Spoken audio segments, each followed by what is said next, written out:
Group 1 పరీక్షపై మాజీ మంత్రి కేటీఆర్ అనుచిత వ్యాఖ్యలు చేస్తున్నారని టీపీసీసీ ప్రధాన కార్యదర్శి చనగాని దయాకర్ మండిపడ్డారు. ఈ వ్యాఖ్యలు ఖండిస్తూ ఉస్మానియా యూనివర్సిటీ పోలీస్ స్టేషన్లో కేటీఆర్పై ఫిర్యాదు చేశారు. కాంగ్రెస్ ప్రభుత్వంపై ఇష్టం వచ్చినట్లు వ్యాఖ్యలు చేస్తే సహించబోమని హెచ్చరించారు. డబ్బులకు గ్రూప్ 1 పోస్టులు అమ్ముకున్నట్లు ఆధారాలు ఉంటే బహిర్గతం చేయాలని డిమాండ్ చేశారు.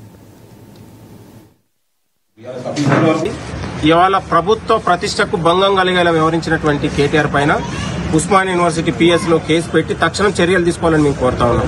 ఇవాళ 10 ఏళ్ల పాటు నిరుద్యోగులు గాలికి వదిలేసి గ్రూప్ 1 పేపర్లను బస్టాండ్లలో బఠానీలాగా అమ్ముకొని ఇవాళ నిరుద్యోగుల జీవితాలతో చెలగాటమాడిన కేటీఆర్ ఇవాళ ప్రభుత్వం అత్యంత ప్రతిష్టాత్మకంగా గ్రూప్ 1 పరీక్షలు నిర్వహించి నిరుద్యోగుల జీవితాల్లో వెలుగులు నింపుతున్నటువంటి సందర్భంలో ఇవాళ నిరుద్యోగుల మధ్య ప్రభుత్వం మధ్యలో విద్వేషాలు సృష్టిస్తూ ఇవాళ నిరుద్యోగుల్ని కూడా విద్వేషాలు రెచ్చగొట్టే విధంగా కేటీఆర్ వ్యవహరిస్తా ఉన్నాడు.